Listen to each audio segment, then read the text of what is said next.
This is Jordan Tower with JT News. Make sure you smash that like button, smash that subscribe button. Well, let's get right into the news. So we got the Migos. Everything good eventually comes to an end. We got the Migos and CEOP, and they are not getting along. So basically, they're both represented by the same lawyer. So they're going after their own attorney for millions over malpractice because they're both represented by the same person.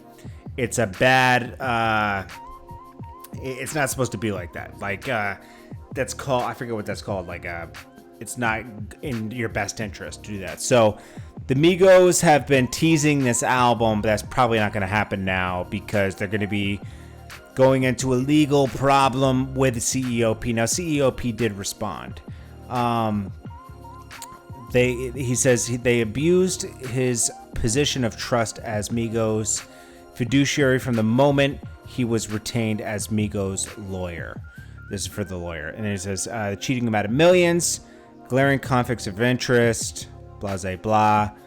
Also, I heard somewhere that whenever they were being bought cars and stuff like that, it was really being bought with their own money. Even Little Yachty and stuff like that. This is all allegedly, but like this is what's being said.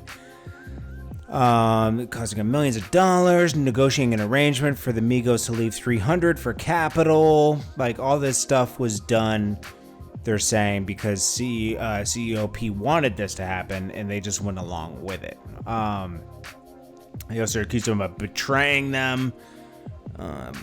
Just a lot of stuff. You know, you're supposed to have a separate lawyer that has your best interest and not the label's best interest as well.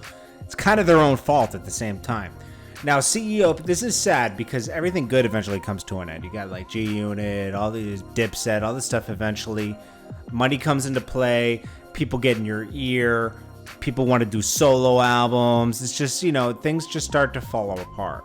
So with CEOP, this is what he said. He said, it's unfortunate that the same people that we have worked hard for, provided opportunities for, and championed are now alleging that we have participated in any kind of immoral and unfair business practices or took advantage of them in their careers, especially where we are dealing with the passing of an artist on our label that was near and dear to us. We have always practiced honest business and complete transparency from the beginning. As we started Quality Control Music, we built this business on family values, which has been so hard to do when you're dealing with so much pride and ego. The problem that I have been struggling with is that the business, he says, is a black man's jealousy. That's what he says, and lack of communication. He says, I was a millionaire before I got in the music business, and for me to know the sacrifices I have made for the people that I have invested in, I put every dollar in blood, sweat, and tears into his nonsense. I will not stand by and let Quality Control Music's reputation and everything we have built, sacrificed, and be tarnished by allegations of unfair and unjust business practices. I am a student of this game, and I have watched several record label owners get destroyed by the same things. He's talking about like 50 Cent, Cameron, Diddy, and so on. This happens. This is why a majority of the people in this business end up in financial turmoil and ultimately failing to reach their full potential. It is hard enough to be in a battle with corporations and powers that be. I'm not doing it to those who I consider family. I love my artists. I love my team. Everyone has their own lawyers. I understand in this business that you're not always going to end up with people you started with. I say that to say I am not forcing anybody to be in business with us that has a problem, cannot communicate, and does not want to work with a unit. Everything is negotiable.